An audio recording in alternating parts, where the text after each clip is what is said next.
Shalom, friends. Welcome back to another week, another installation of a Biselleh Torah. In this week's Parsha, Biselleh, we find many powerful events are occurring. Amongst them, the ninth plague, the plague of darkness that afflicts all of Egypt. In the house of the Jews, there was light. In the house of the Egyptians and on the streets, nothing but empty, barren nothingness. And while the Jews were safe in their homes, the Israelites had ventured out, stumbled, hurt, many died. It was a night of not just darkness of the physical world, but another kind of darkness as well.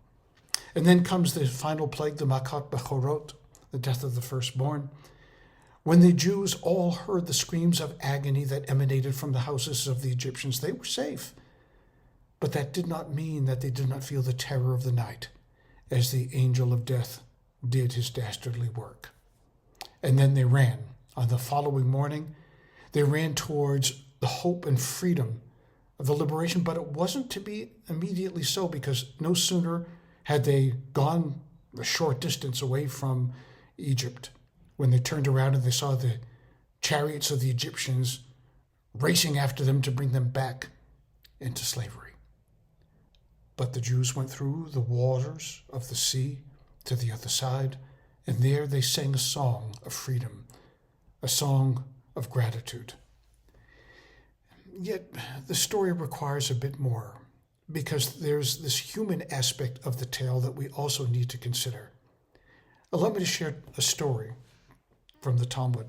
There were four rabbis, Rabban Gamliel, Rabbi Elazar, Rabbi Yoshua, and Rabbi Akiva, that were walking through the remains, the smoldering remains of the Second Temple, after the Romans had laid siege to it. And they were moaning and ripping their clothes and bewailing the fate of the Jewish people and what had happened to the sacred Beit HaMikdash. Rabbi Akiva alone did not share the sentiment. He began to laugh. His colleagues turned to him and wondered, what's wrong with Akiva? They asked him, and he responded, do you remember the prophecy from the book of Zechariah? He said that there will come a time when the ashes of the temple will be rebuilt, and we will live in ultimate harmony and peace. But first, there needs to be destruction. So Akiva was laughing, saying, the prophecy came true. And now, what are we waiting for? We're waiting for the greatest healing, the greatest gift to ever occur. They said, you have mollified us, Akiva. Thank you for the gift. It would be 2,000 years before Israel became the center of the Jewish life again, and even more so if there were ever to be a third temple built. But Akiva's hope and optimism, despite the pain that he witnessed, and that of his colleagues and that of his entire generation, speaks profoundly to the same kind of awareness and pain that the Israelites must have experienced after 240 years of servitude. You don't forget stuff like that. You don't forget the lash of the master. You don't forget the yelling and the screaming. You don't forget the blood. And you don't forget the cheapening of life. And yet, one other thing I'd like to share with you, for those who are familiar with Viktor Frankl, who was amongst other things, a bit of a chronicler of what happened to him in the concentration camps, meets and tells one day of a woman who is dying, and he goes over to her, and she's got a smile engracing her lips, and she says the following to Frankl: I'm grateful fate has hit me so hard. In my former life, I was spoiled and didn't take spiritual accomplishments seriously. And she began to point to the window of the hut and said, this tree here is the only friend I have in my loneliness. And there was one branch that was visible of the chestnut tree, and on the branch were two blossoms. She said, I often talk to this tree.